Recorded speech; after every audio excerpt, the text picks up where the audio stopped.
And I think this time around we are going to be discussing some of the important points that we reflected on in the morning, things related to policy. And I would invite Maimouna as well to the podium.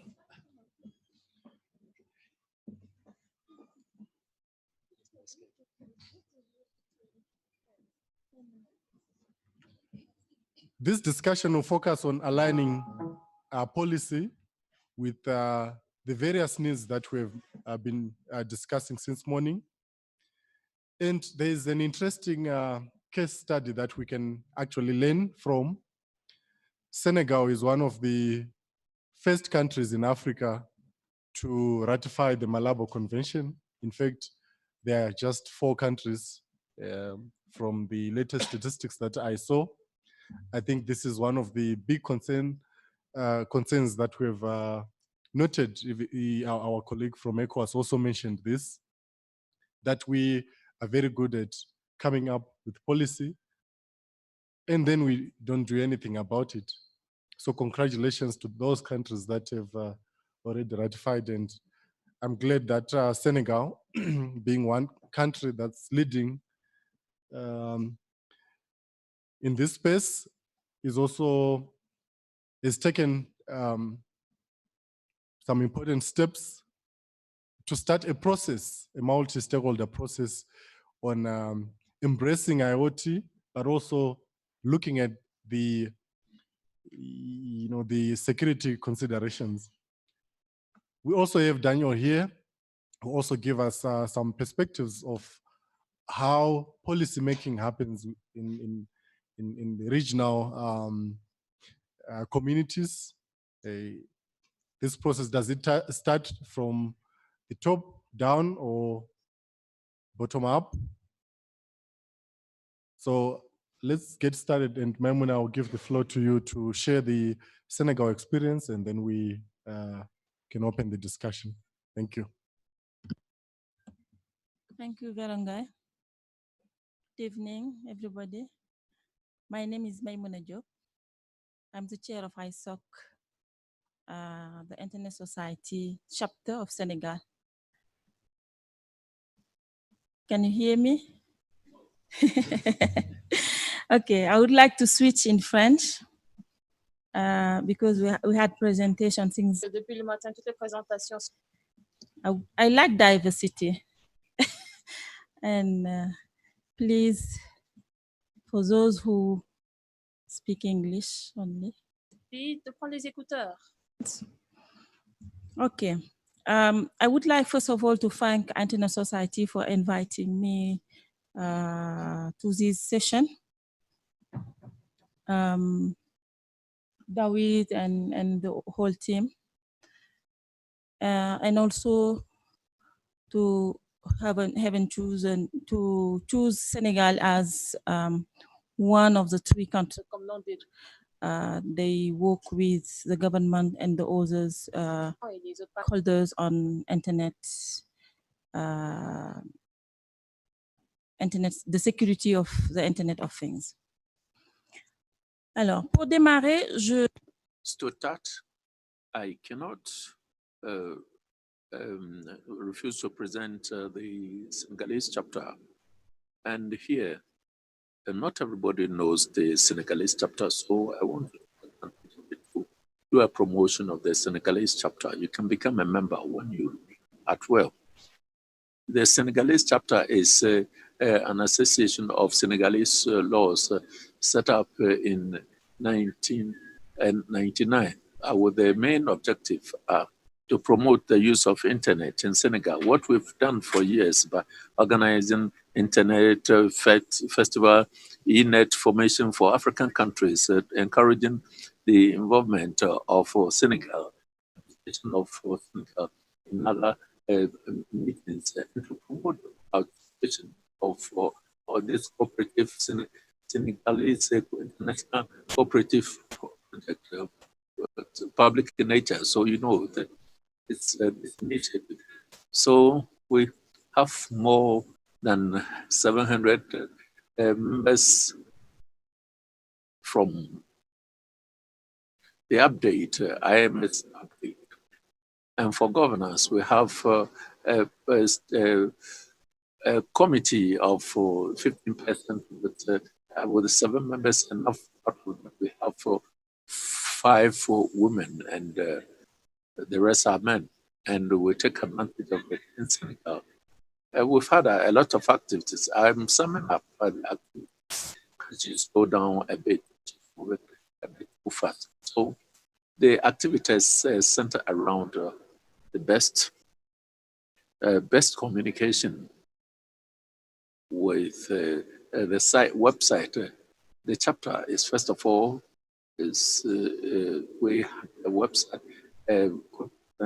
on social networks. We have a good participation. We organize every year meetings on governance internet 2016 to 2018. 2018, we did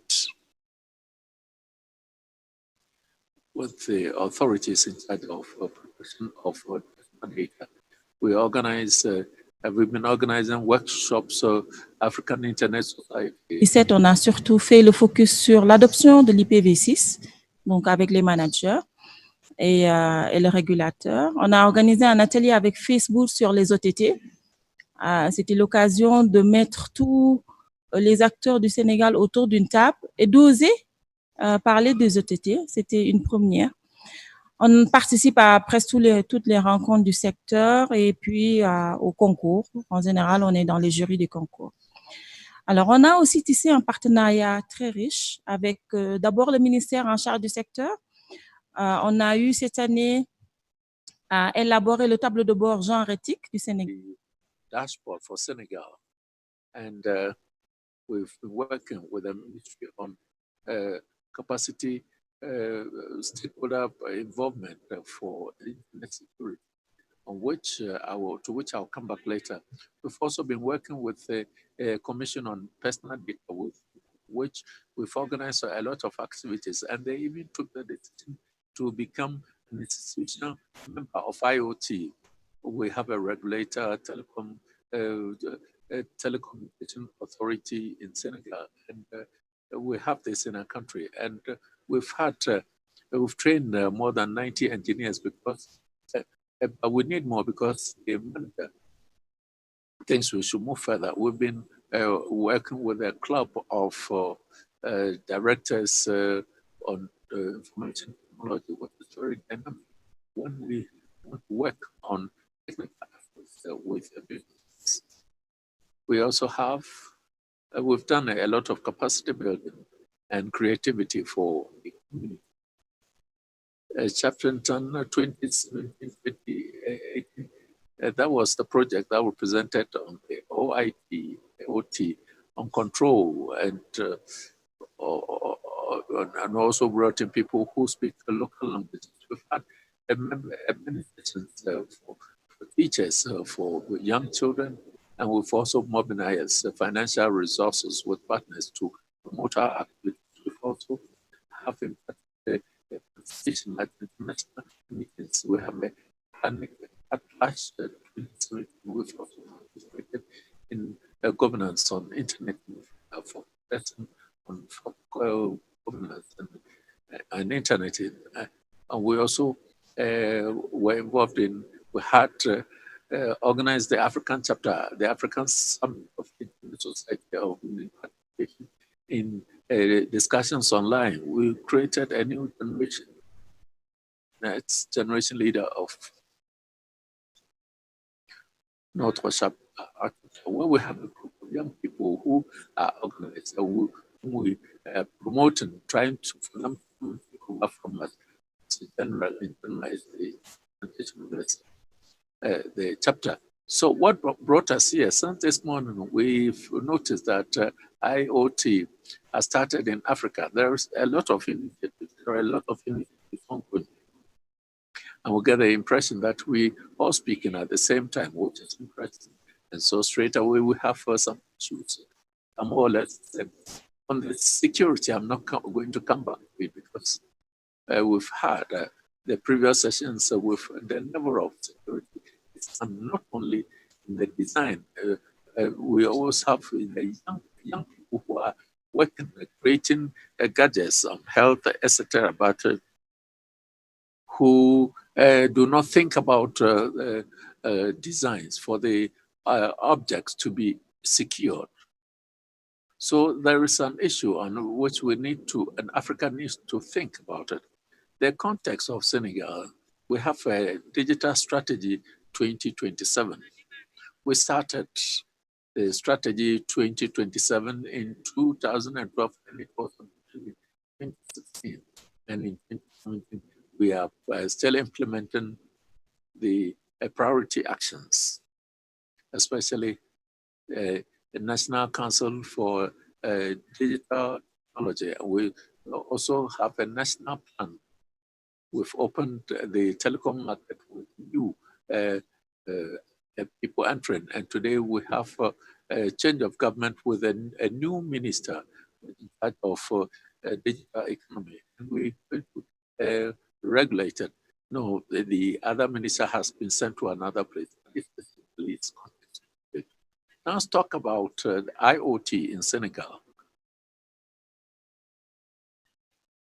I would prefer to talk about the situation because there was a public launch of public consultation on the issue, and they published the results. So from the public consultation on IoT, the users systematically use technology, the legal, applicable legal regime and others on uses on with a greater impact. We have surveillance of cattle, use of and teledetection, agriculture, and also surveillance on climate and all that. Air conditioning, tracking, geolocation, surveillance of new critical resources for gas and health of sensitive persons and connected vehicles. These are the themes that have been identified by Senegalese from the studies that were carried out in last November, and has a great impact on the IoT in our country. And on the technological trends, everybody recognizes that we started. There are a lot, in fact, there is not a trend that is, but we want to encourage the use of the technology and use frequencies that are free, especially set forth on segmentation of action on the value chain.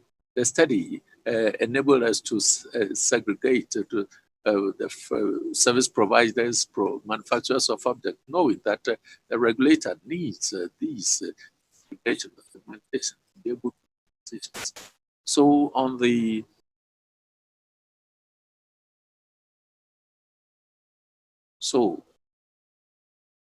yes, on this issue, the objective of the project that we started with ISOC is to provide Senegal with security devices to be able to reduce risks associated with internet absolute basis for the implementation of internet IoT and documentation for its sustainability, and to promote the development of content for IoT and strengthen collaboration within the internet society in security, internet, IoT, and process of governance in general use of it, and to share ideas. It was started in May 2018 with a workshop which brought together all actors, players, to be able to know what IoT is supposed to sensitize people on it. And in July, we had discussions, learning, especially with Canada, which selected the same themes in this process. And then we put in place a small committee which helped to involve the ministry, regulatory authority, regional body, it's okay, regional body to work on it. So we worked on a text, a document, a memorandum of understanding, and also an action plan. And after that, during all that, we also organized a forum on internet governance around the issues, which helped us to collect the opinions of users, especially consumer associations, but also other segments of the population. And we made progress with the MOU, which were validated by the authorities and which was signed in last November. And there was a workshop held for the official launch of the initiative, which was chaired by the minister in charge of telecommunications. With the others presentation, we also had the honor of hosting the ISOC World in Senegal. These were the process. This was a stakeholder process that was which took place. And the launch also was an opportunity for us to train people. Even in Senegal, we have tradition of work. It was not obvious from that each one would know the role that they needed to play, to get all players to get to a consensus, etc. So on governance, we have a steering committee, a thematic groups, a secretariat with a project manager. So the steering committee of all representatives chaired by the representatives of the Ministry of Telecommunication. And we also have the DG of ITP Africa office to ensure there is coordination and secretariat. And other members from the private sector, civil society, academia, and they can associate with all the skills that can help to finalize.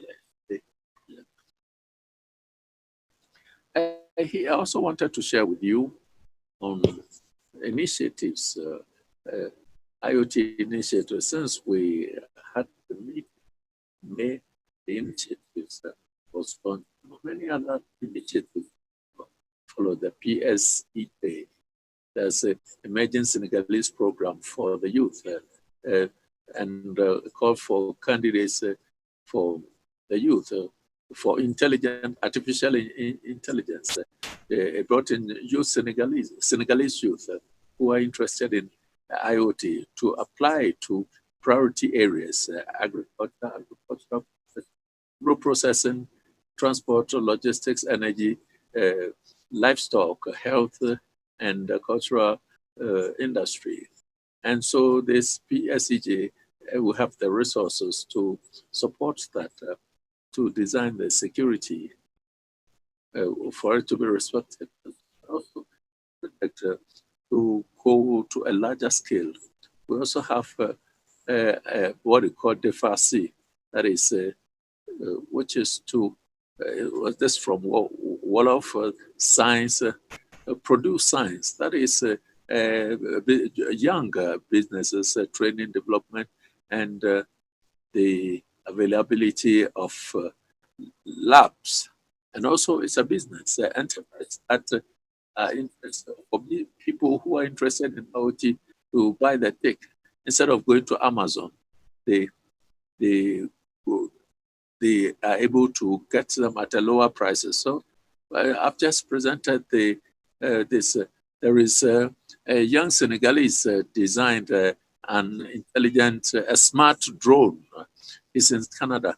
What Matt has been remarkable in the last few years is that for International Day of Consumers, they selected the theme as to connect and then the confidence. We had a workshop. ISOC was interviewed by Trade Radio. And 30th March last at Sheikh Anta University, there was a workshop, a public workshop on security IDs. I was surprised because it was a workshop that been youth create an IoT thing. They put together all the connectors and that to know how to have lessons to be learned. So that was interesting. We just to say that there are dynamics behind that. There is a whole ecosystem that's been built around the IoT. Now we have the president, vice president, and we have a facilitator who's a Senegalese who plays a coordinating role during for good discussions. And the coordinations, we are still, and the lesson, we are still discussing them. For each session, there are rapporteurs who are appointed. And the process is documented because the more we document that, we can send them out. And then the next steps to identify the roles and responsibilities of each holder and the resumption of contacts with the new governmental priorities, new to respect their commitments. And you see that in our country, we need to talk to the people to have their approval to revise the work plan now, because we've had a lot of delays with elections since for about 3 months now, where we've not been able to hold a steering committee meeting. It's a tripartite meeting. If there are two parties that are absent, they cannot hold a meeting. They were spending their time on campaigns. Now that they've won, well, the first president or the chair has decided that they will do a fast tracking. So for the proposal is to have monthly technical workshops for sensitization for the African appropriate, and then the expanded copy meeting. And we need to publish provisional reports to call for comments before having the final publication. And we also to publish it, and we also have a meeting for the reporting on the projects. All the information are available on the website, which is displayed. It gives more information that what I put here. Coming back to commitments of players on engagement.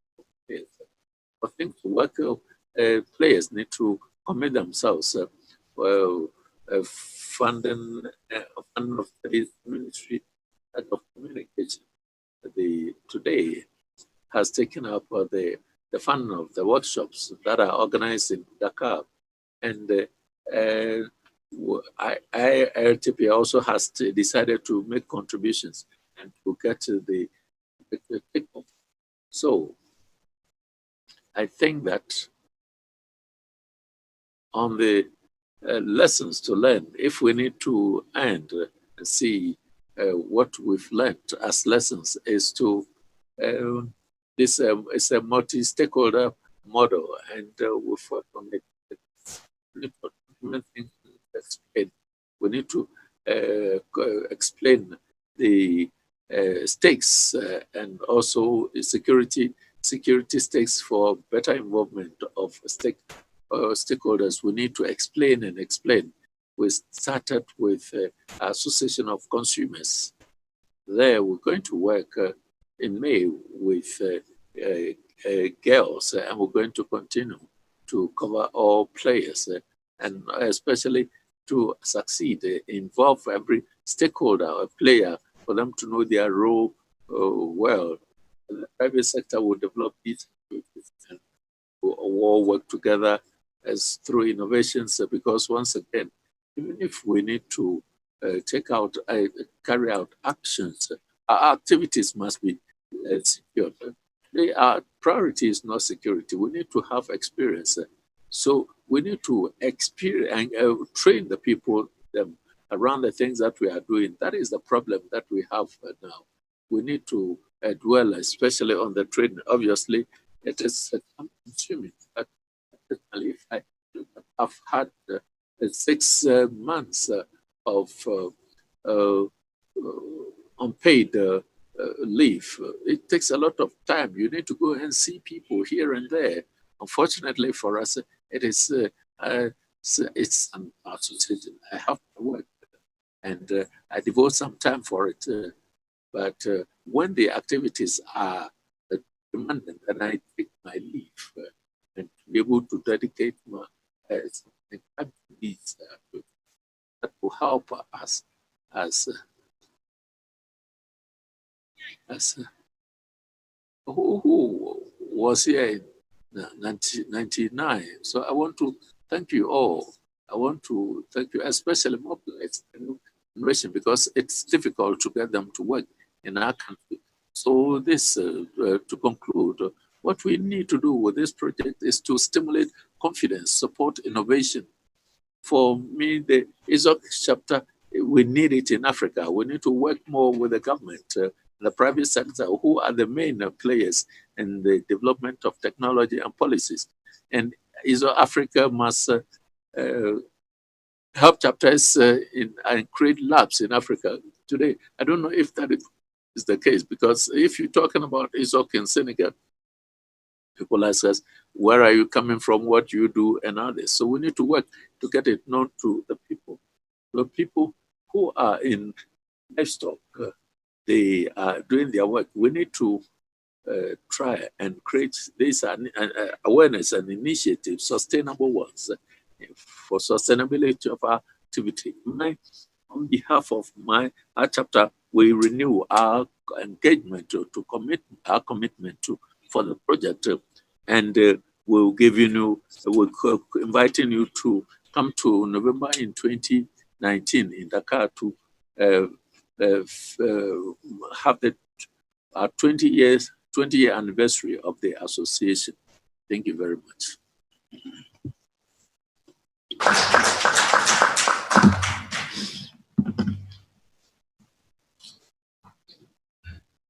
Thank you very much, Mindful, for that brilliant work that you're doing in Senegal. I'm tempted to ask some questions, and one obvious question I would have is this something that we can learn from? Is this something that our chapters can also, start in their own countries? But I don't expect an answer now. We will quickly have a discussion after listening to Daniel. You explain a bit about how the policy formulation process works within regional institutions, with special reference to EAC. Daniel.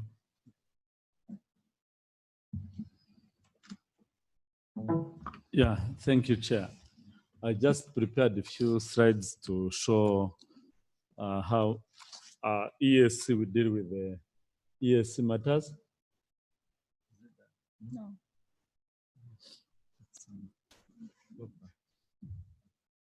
Go back. Go on, again. go on.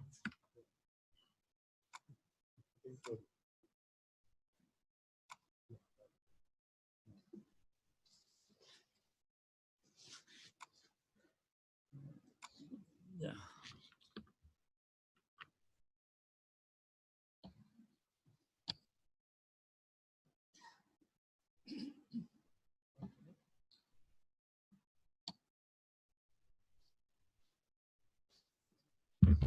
Yeah, thank you so much. From the discussions we had this morning, I feel I should just share with you how we deal with the matter related to any integration agenda. And I find that the ICT also, or any new innovation, is aligned with the ESC integration agenda. Briefly, I would say, what is the East African Community? It's an intergovernmental organization with the 6 partner states: Republic of Burundi, Republic of Kenya, Republic of Rwanda, Republic of South Sudan, United Republic of Tanzania, and Uganda. And its headquarters, it's in Arusha. So our smaller population is 170 million people, and those are the people we are there to serve. And one of our official language used today in communication of all formal and informal meetings is English. Thank you. I would want to take a few minutes regarding on how any matter is handled at the ESC level. And if even there is a regional initiative we really need to work on, the flows it takes so that it has an impact. It looks to be bureaucratic or looking to be lengthy, but it is easier once followed, and it helps you to achieve the agenda more quicker than dealing with the matter in silos. So at the policy-making organs, it's structured at 5 stages in the ESC. We do have the technical working groups constituted like experts like you, us here, whereby this is the level where all technical matters are addressed and are aligned to the level that now they serve the purpose of serving the community, citizens with the interest in a specific sector. Let me take an example of what we talked about e-health, and I might give one of the examples of that. If we are looking about fast tracking let me give an example of the last MDGs we had. We wanted to accelerate the MDG 4 and 5 to be achieved across all over the East Africa. So the experts in the Ministry of Health come together with the donors, together with the development partners, to deeply analyze what has to be done at the regional level. And it happens at that technical level, technical working groups level. And it is cross-cutting to all sectors, in the transport, in the finance, in education, in political federation, in all sectors. Those are all levels that we do follow. Now come to the our sector of the ICT. The experts working groups, there is where now this one is very cross-cutting. The sector council of it is the transport and communication, due to the nature of the other ministries that are composed in our partner states. So any initiative that we are working on, like now we are tackling on the cyber security, and we are tackling on the Internet of Things, we first deal with it at the technical level. Then from the technical working group level, there is a sector committee for specific sector. At this sector level now, this is where the permanent secretaries of that specific ministries come together. And good enough in ESC at every financial year, we always, if it goes bad, we go have only one sector per sector council, but there is always one or two, depending on your agenda, that we now come together. So the permanent secretaries of that specific sector comes together to now validate and give more guidance on the technical work that has been done by all experts who came from all the partner states to come and give a focus. Because you know that the more you walk alone, maybe you might go faster, but it doesn't. There is that saying that when you go alone, you go faster, but when you go with others, you reach far.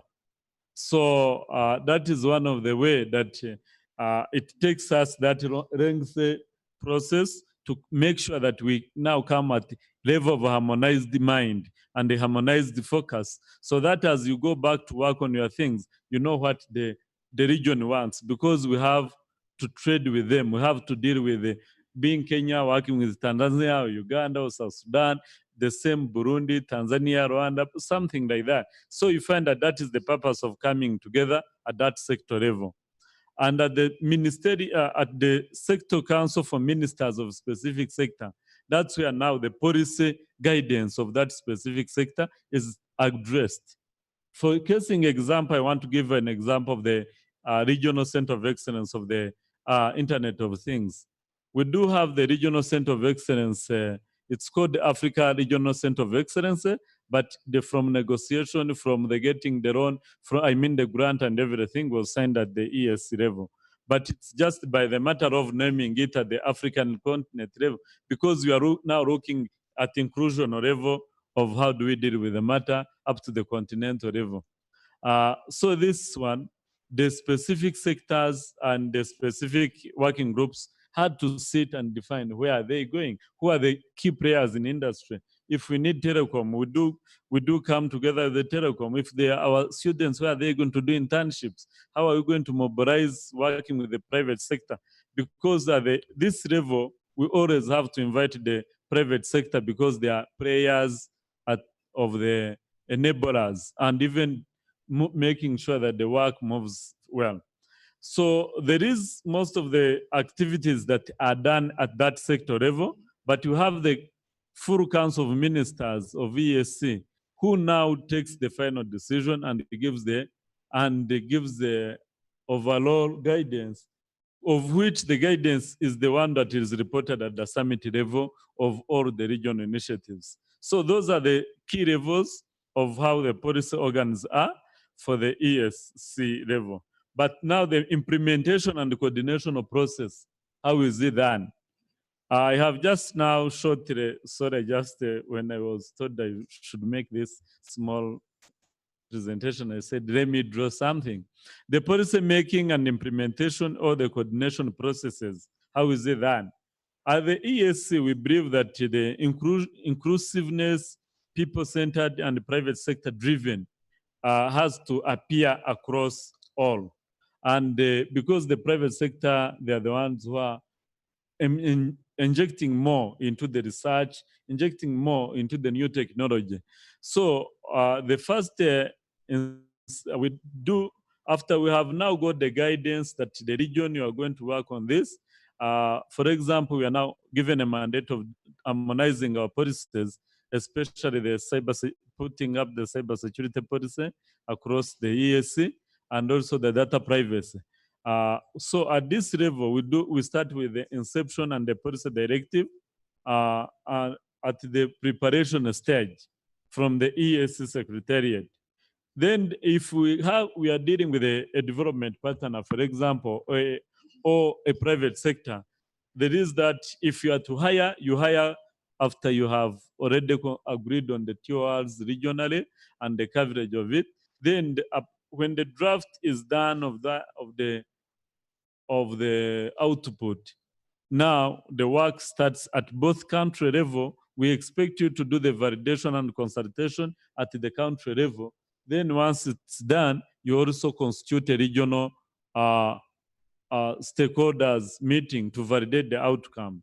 For us, we are happy that we are just 6 countries. I don't know how to take for those who are 15 and more.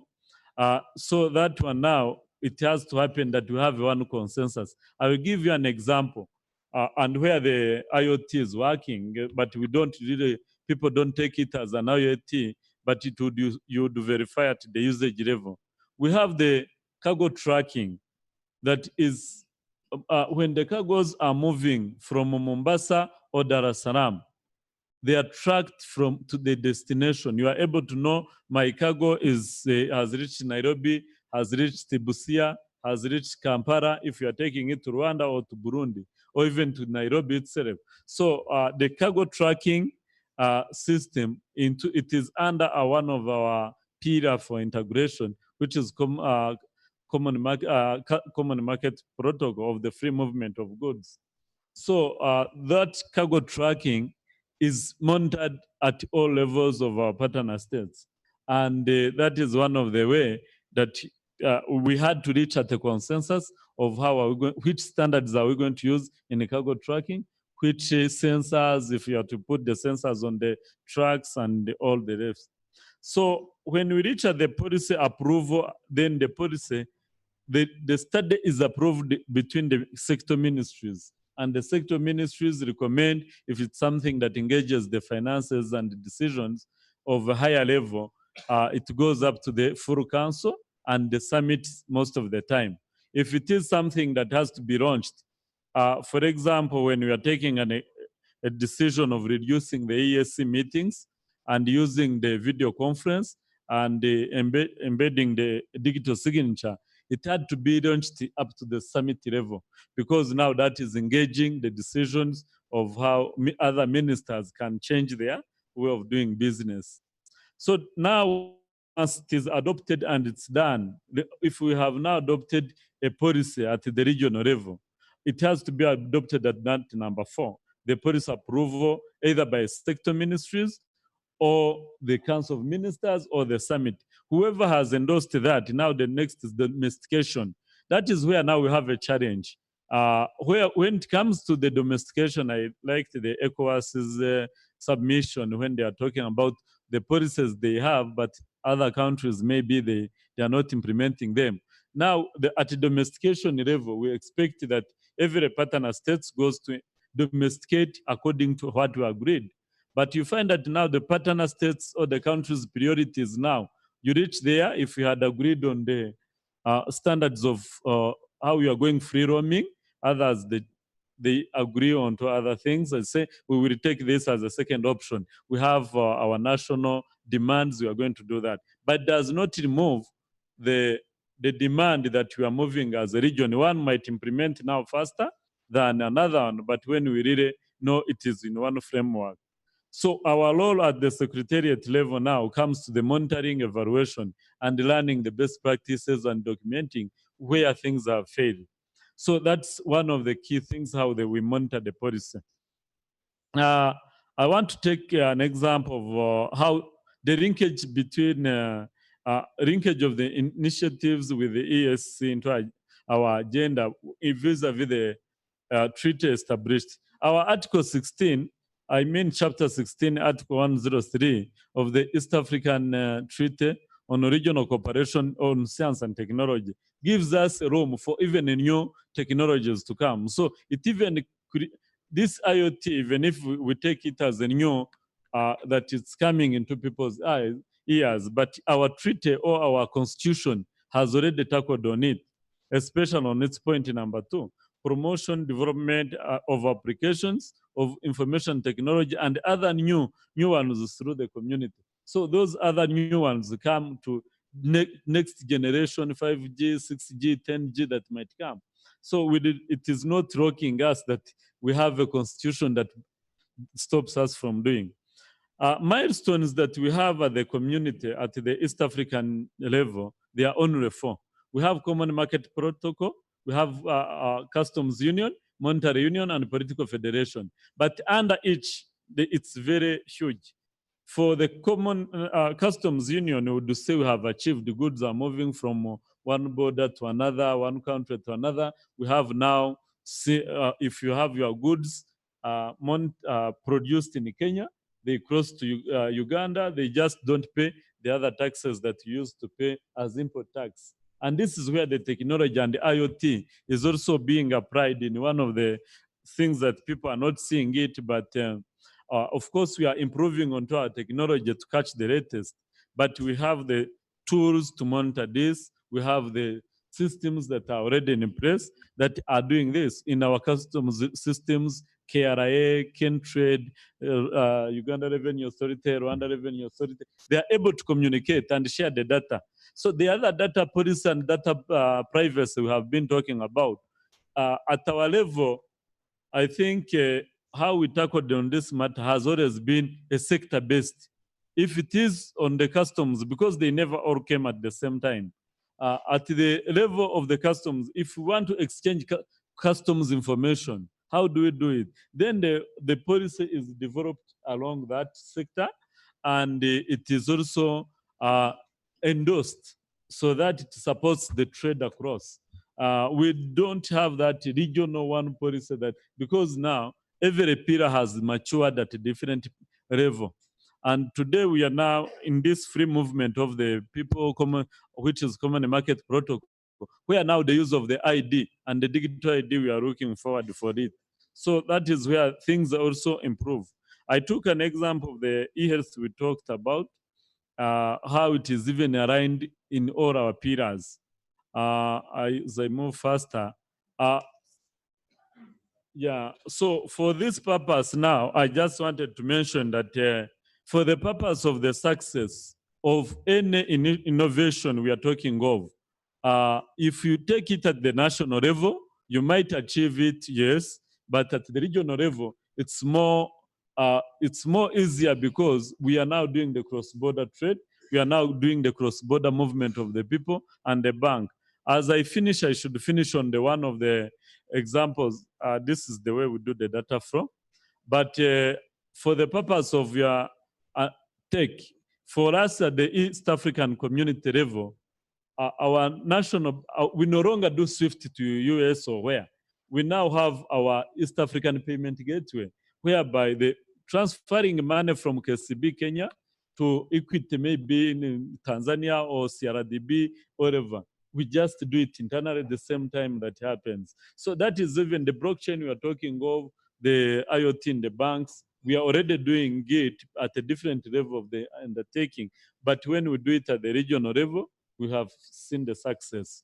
So colleagues, those are the links of the the centers.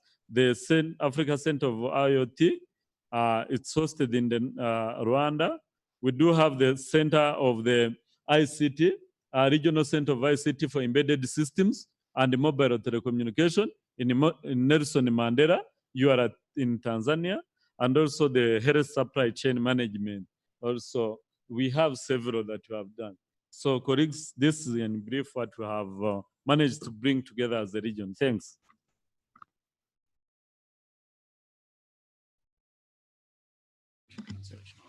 Thank you very much. And I think we are running out of time. In fact, we have already past time.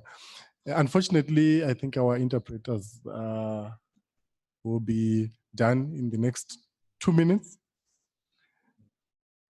And I wanted to see if there are colleagues who might have 1 or 2 questions for Maimouna and Daniel, and then we do a roundup. And this is important, and I think this last part is really important because this whole discussion we had since morning, the presentations we had, the nice stories we had, if we just end without something concrete, it would be very unfortunate. So if you allow me, colleagues, if we gravitate our ideas towards rounding up and making sure that we have a way forward, which I think some of the issues are actually coming out from our colleagues here in front. So the interpreters have to leave, right? Okay. So I think we might also have a... Okay, so you can start your question while it's there. 1 minute, because please go ahead. Ok, merci. Et je voudrais remercier. Thank you. I want to thank the Senegal for the experience she has shared. And my question is to ACAS and the Senegal chapter. Given what they have developed, here the ACAS talks about customs contributed to developing aspects of the IoT initiatives. I want to know, are there any reforms that have been initiated by the Senegalese government or to be able to recuperate what African countries lost when we go to Amazon or other to Google? Does Google or Amazon pay any taxes to African governments? Because if there are any such taxes, I would like to have any further details. Thank you. So we should just a quick reply. Quick response. Alors, la réponse rapidement, sinon on a... The answer is no, we don't tax IoT. So that's an issue we are discussing and considering, because the operators are complaining that they are losing billions per year. But there are no taxes levied on IoT. So there are taxes. There's a common tax on telecommunications, but IoTs are not levied per se. Thank you, Mai. And I think we before our interpreters go, we may need to give them a round of applause for a very long day. Thank you very much for very clear translations. And really sorry about extending this time. Thank you. We connect again tomorrow. So now we no longer have interpretation, and we are supposed to do a round. The way forward, Robin, do you have any words? And then we can get straight into some ideas of how I think we can do it. I don't think there's a simple answer. I think we can continue, if you wish, with maybe a couple more interventions, and we'll just do our best to translate the question and then maybe try and translate the answers. So in the interests of not making people's heads explode who are not professional interpreters, please keep your question very simple. That will help. But also, I think some of the themes that we've talked about this afternoon will come up again tomorrow. So if you have a burning question about, for example, the policy dimension, privacy regulation, don't panic. There will be opportunities tomorrow as well. So should we...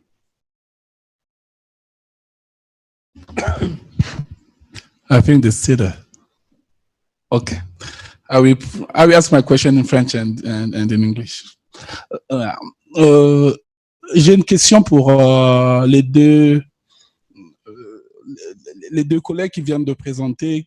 Et j'ai une toute simple question. Très souvent, quand on regarde les gens présenter les choses, on a l'impression que ça a été facile. La question derrière, c'est quel a été les véritables challenges et comment vous avez fait pour les overcome? My question was, most of the time when we see someone making a presentation, it looks like it's very easy to do, it's very simply to do, but what has been the really challenge I've faced and how they have done to overcome that? Thank you.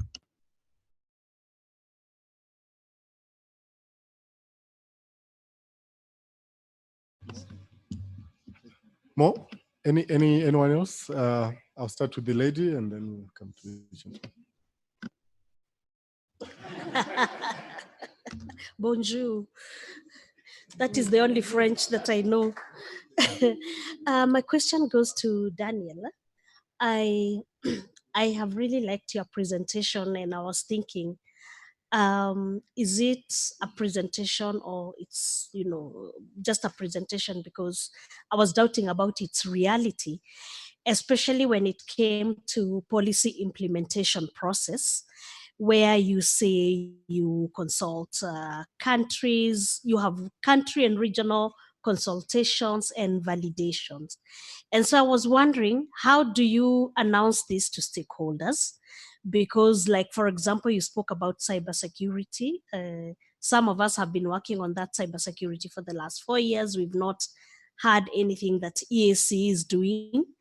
And so, which stakeholders are you engaging, or are they just government stakeholders? And you forget that there are other stakeholders who are interested in the issues. And then finally, would you please just tell us about one successful, inclusive, people-centered and private-centered and driven process that EAC has been able to engage in ICTs. Thank you. Excellent. Okay, I think what I suggest we do is we'll start by taking just those two questions, because it seems to me there is some overlap between them. Both questions are asking about complexity, simplicity, what were the difficulties and challenges you faced? So would you like to pick those up? Thank you so much. I will start with the challenges first. The first challenge that especially at intergovernmental level, whatever we want to tackle on, our different partner states are at the different levels of understanding, or even at the different levels of the moving forward the agenda. So how do we tackle this? We have implemented a scorecard of which is always presented at every summit level. Wherever the presidents we meet, we show the scorecard that you account at how many reds do you have, how many greens do you have. That's why of the recent, the indicators have shown of how the some other regs in some other areas.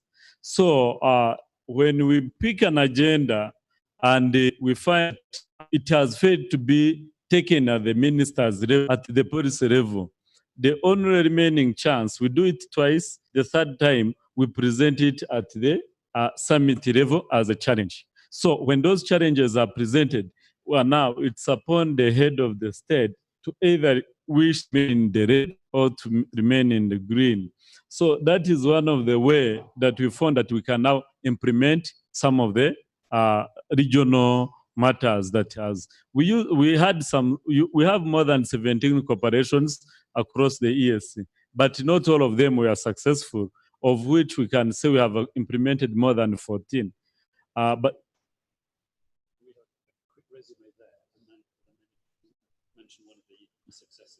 yes, the success now. Yeah. Oh, in the French. Anyway, je vais essayer de faire un tout court résumé en français.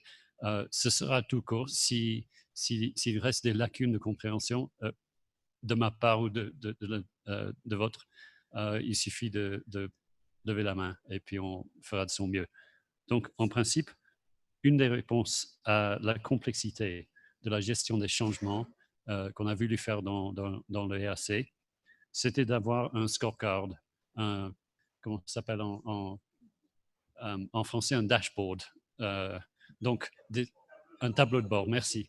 I should have taken it from Maimouna's presentation in the first place. Donc, un tableau de bord sur lequel il est très clair si un pays a le statut rouge, vert ou entre les deux. Donc, chaque fois qu'il y a un sommet, ce tableau de bord est présenté. Et donc, ça reste le choix du ministère responsable s'il veut continuer à se présenter à ces réunions avec son statut rouge ou s'il veut rentrer chez lui, changer les choses. Is that close enough? Okay. Thank you. And at the success level of the NICT implemented project across, one, I think people should take note that ICT is an enabler. It is cross-cutting in every sector that whereby you find that in customs it is successful. Let me give you a casing example. Today, Kenya Revenue Authority communicates with the Uganda Revenue Authority, communicates with the Rwanda Revenue Authority, Burundi Revenue Authority, South Sudan Revenue Authority, and it is cross-cutting, and the information is shared across smoothly and in the data privacy way, not your data that your goods you are declaring in Mombasa, although they are seen, there is that sharing, but not any external person could do. That data privacy is done. How is the private sector engaged? And I urge you to be part of it. You know, in every private sector federation at every East African country, we also have the ICT private sector chamber. And the moment that you are not subscribed in the Kenya Private Sector Federation, for example, and you are either recognized as maybe an NGO or anything, there is your forum. At this level, we do have the East African Business Council, which East African Business Council, once we are done and submitted, how do private sector get to know? We have those subscribed to their belongings, to their specific sector. So we do deal with the Kenya Private Sector Federation, Uganda Private Sector Federation, Rwanda Private Sector Federation, and their ICT chamber. And this is where I found that there is a mismatch. You find that all whom we are all operating, I was even talking with the people of the IGF and others. You find that they are not known. They are not known. You are neither collaborating with the government nor with the private sector that is existing. So it is now the right time to see where do we merge, all of us, because we need each other. And that is where has been a gap. I think that is one of the examples. And we do have several examples. For example, policy on migration. Today, you are able to move from Kenya to Uganda using your ID and the vice versa. And it is a regional policy, but implementation is taking place in 4 countries, which is that domestication, of which others now are doing their national ID to comply with the standards of the ID. It's not that others have failed to comply. They are just now implementing the national ID. And once they finish, they are also doing that free movement. And we have also put information. If someone crosses from Rwanda to, and the moment he lands in any country, I mean, if you're moving from Kenya to Uganda, Kenya will know that Daniel is holding Kenyan passport, is in Uganda. That information exchange across, we have already done it. The same with the bank that I mentioned about. So I said that our specific sectors, I mean, the policies have always been sector-based. And that is where the challenge maybe has always been to communicate wider. Of course, I didn't mention about the challenge of communication. It's also one of big things. Thank you. Yeah.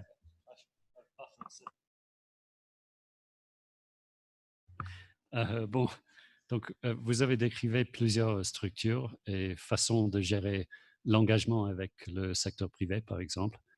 Et vous avez aussi souligné le problème de visibilité de ces structures, le problème de parties prenantes possibles qui ne savent pas que ces structures existent.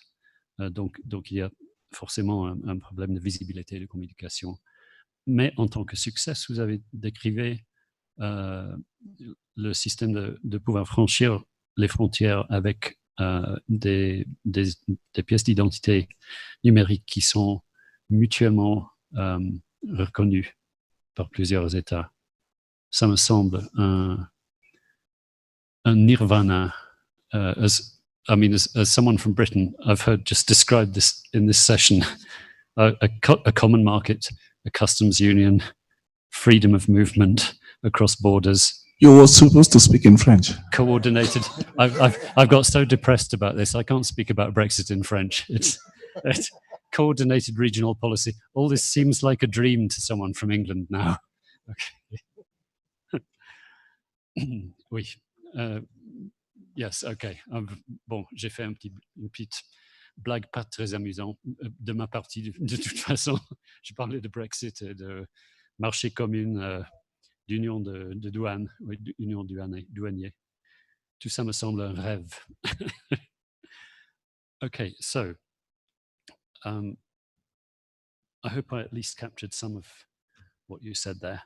I think because this is a fairly slow and laborious process and it has been a long day, what I would suggest is if you have questions on this topic, perhaps we could take 2 or 3 questions now and we will make a note of them and we'll make sure that they get discussed in the sessions tomorrow when we have the interpreters back again.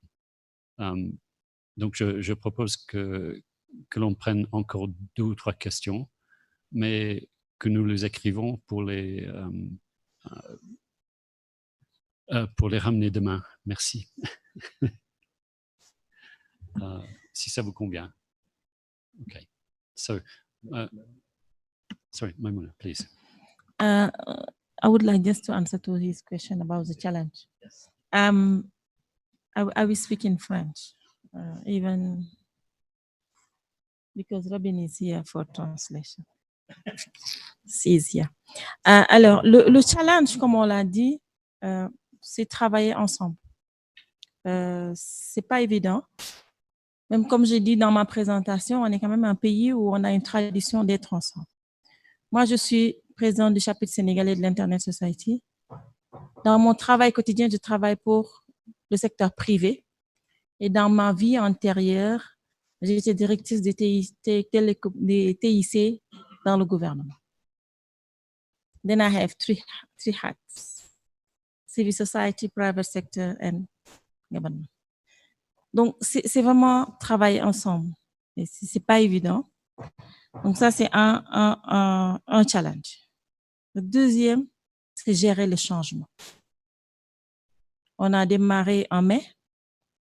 On a eu un MOU avec un ministre. avec un directeur de l'autorité de régulation. Là, on a un nouveau gouvernement avec une nouvelle ministre, une nouvelle autorité de régulation. Donc, il faut recommencer le travail et les faire accepter qu'il faut le faire. Donc, ça, c'est un deuxième challenge. Le troisième et dernier challenge, c'est qui va faire ce travail-là à l'intérieur du chapitre. Les gens, c'est vrai, ils sont là, ils donnent de leur temps. Mais on a d'autres activités. Le chapitre, c'est pas notre day-to-day. C'est une activité qu'on fait normalement pendant le week-end ou nos heures. Donc, on se permet on se dit en général, on dédie 2 ou 3 heures par semaine. Mais en réalité, pour arriver à quelque chose, pour arriver à établir ce dialogue-là, c'est une discussion permanente. Donc, dans le chapitre, à l'intérieur du chapitre, qui a les relations qu'il faut, qui a l'écoute de l'autre, qui peut agir et où, et qui a justement le temps pour le faire. Parce que si quelqu'un n'a pas le temps et qui prend l'engagement de le faire, il ne le fera pas et les autres vont considérer que c'est fait. Donc, il faut que quelqu'un contrôle derrière que les gens qui prennent leurs engagements de le faire, le font, sinon lui-même le fait ou le fait faire.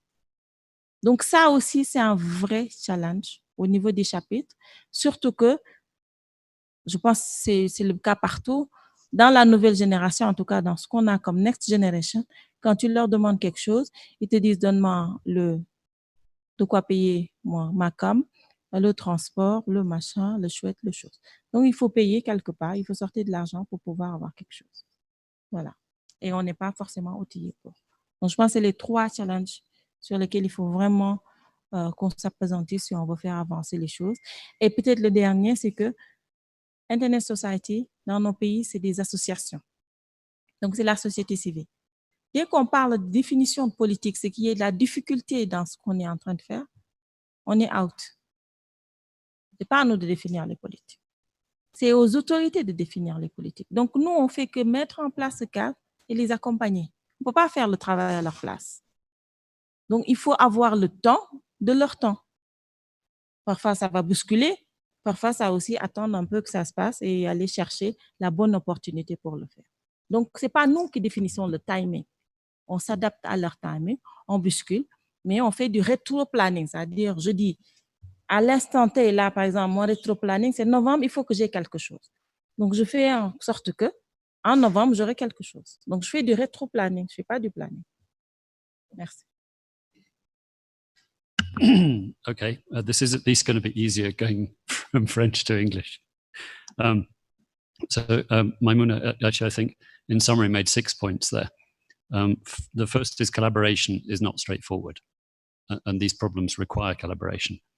And I think what I understood was that actually you are an asset to us because you have had both public and private sector roles in the past, and you understand how to bridge the gap between those 2 sets of stakeholders. The second point was about change management.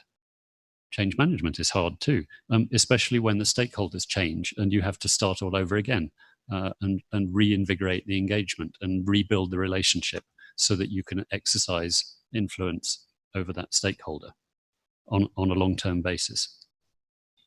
The third point was that chapters essentially have to compete for their resources. They have to compete for volunteer hours. 2 or 3 hours a week is a lot for a volunteer to give, but it's not a great deal if what you're trying to achieve is long-term sustainable change in government policy. That takes permanent discussion, engagement, influence, and time. The fourth one was the need to check up on the commitments people make and whether they've fulfilled them or not. And someone's got to do it. And